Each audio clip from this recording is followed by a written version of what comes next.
How can politicians tackle the growing issue of drug addiction? I'm Marco Perry. Welcome to the Perry Platform.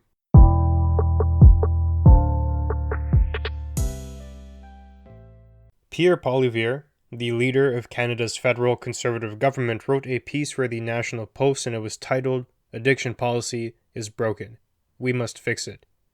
So, he talks about the problem of drug addiction in Canada and just highlights the ways in which we might want to tackle it. I must admit, I do appreciate this mode of communication a lot better than something like putting out a tweet.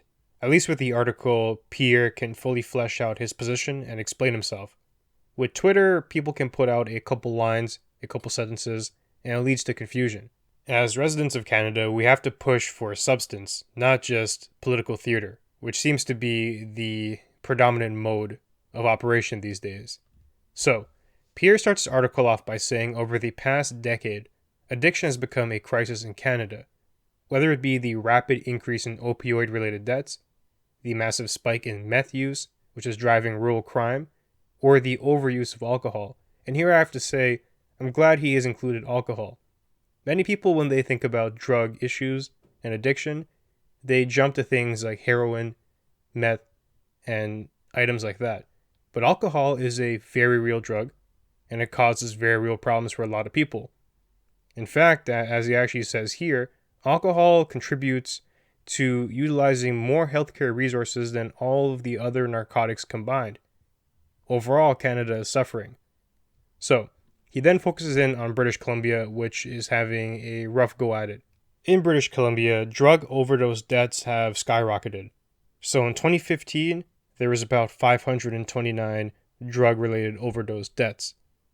Now, fast forward to 2021, and there was 2,267. So from about 500 to about 2,200. That's a 328% increase. And things don't look like they're getting much better right now. And there are consequences that stem further.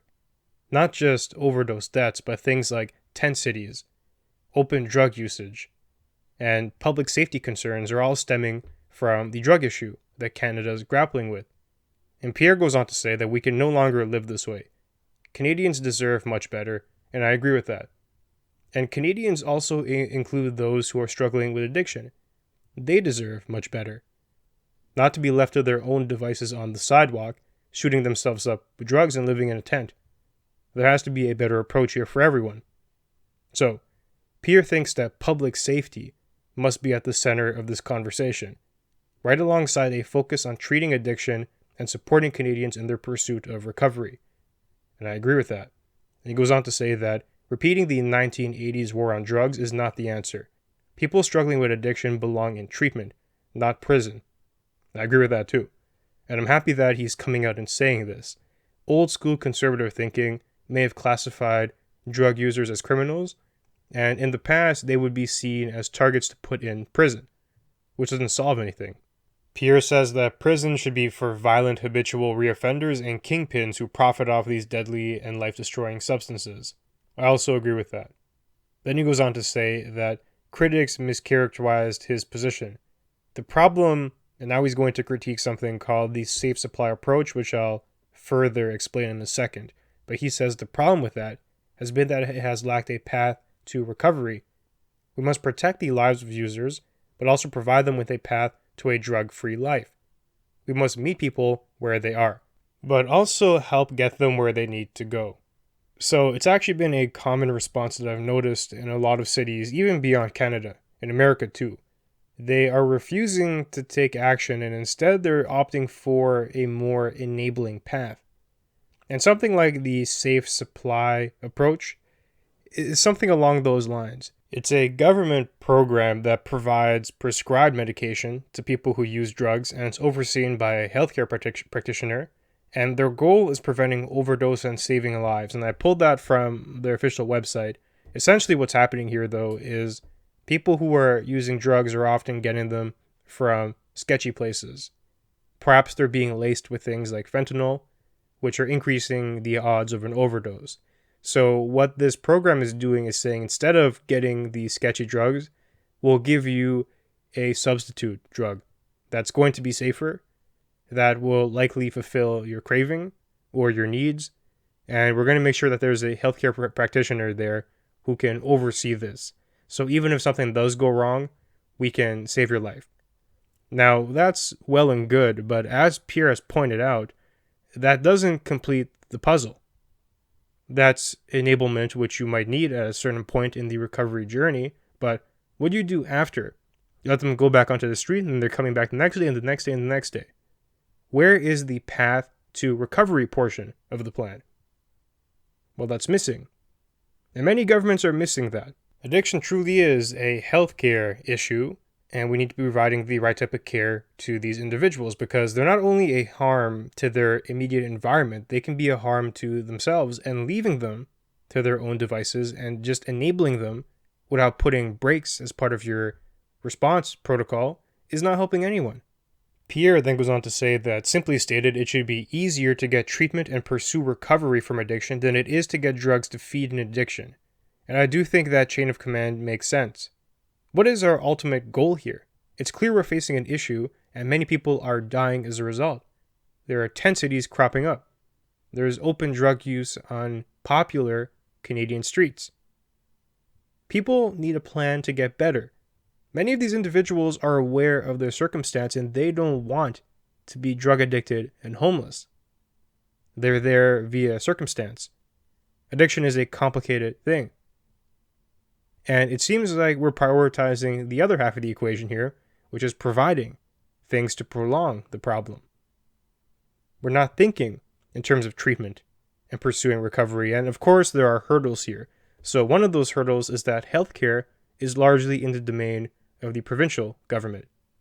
Pierre represents the federal government. So there has to be a partnership here. The federal government can't just mandate healthcare solutions and force the provinces to go along with it. There has to be discussion. And this synchronization of governmental efforts has always been an issue for Canada, truly. From the municipal, to the provincial, to the federal, there are different things that these governments are responsible for, and often there's a disconnect. And that disconnect leads to massive inefficiencies. In some ways, the addiction puzzle falls into place like this in my mind. The municipalities are the ones who understand the issue best because it's happening in their cities, in the places that they live with their residents and their constituents. Then the provincial government is responsible for actually enacting the plan using the municipal government's intelligence. And perhaps they lack resources at the provincial level. That's where the federal government can step in and provide the funding and the tactics to execute on the problem. But as you can see, it's a joint effort. Oftentimes, though, politics and disagreements and just simple confusion halt that process from happening. Pierre goes then on to close by saying that with a fair, firm, and compassionate approach, we can keep our communities safe while treating addiction as a healthcare issue. As Canadians, we should never allow anyone to tell us that we have to choose between the two. And that's a good note to end his article on. Now, there was also a reference in the article that I want to go over. They talked a lot about Alberta, which is supposedly doing better than some other provinces. So the article reads that promising practices are emerging in Alberta. First of all, the province has eliminated user fees for publicly provided residential treatment and funded an additional 8,000 treatment and recovery spaces. Okay, that's good. And one thing actually before we go on is that I find that many governments lack thinking in terms of prevention too. So we have an issue, and how do we deal with it? Okay, that's great. But another question is, how do we prevent the issue from arising in the first place? That's one area where some thought could be better invested. So anyways, back to Alberta. The province is also investing in something called a medical detox. It's pioneering a treatment on demand model for opioid addiction, which through its innovative virtual opioid dependency program is going to allow police to initiate treatment anywhere with anyone who desires it. And further, the courts are amending their protocol to allow people with drug-related offenses to go into treatment instead of jail. And Alberta is also transforming correctional center living units into treatment programs staffed by therapists, which makes sense to me. And they are seeing some results. Overdose deaths in Alberta are down about 45% from their peak, And these new strategies are helping out. So, to summarize the essence of the strategies, it's as Pierre wrote in his article. The first is thinking differently about the problem, not in terms of criminality, but in terms of a public health issue. Providing resources that are going to get you help, to give you back control of your life. It's not simply handing out substitute drugs, but getting you in treatment programs. Things like this are the way forward. It has to be a balancing act, but we can't forget the ultimate goal. It's to help these individuals, not to enable their addiction. The ultimate goal isn't to keep people living in their tent cities, it's to get them back into society as integrated, functional members. And to do that, they need help. And we have to provide that in all the ways necessary. One form of help, sure, is providing those safer alternatives, but that can't be it. There has to be help in terms of reintegration, in terms of counseling and therapy, and it has to be free. And it has to be accessible. And we have to meet people where they are. And we can't throw them in jail. We have to get them into correctional programs. And we have to lead the way here. And I do believe with an approach like that, we can see success. Now with that, it does bring us to the end of our conversation for today. If you enjoyed the material, be sure to leave a review and share. They'll help us grow. And you can find me online at perryplatform.org and on social media at perryplatform. Thanks for joining me, and I'll see you soon.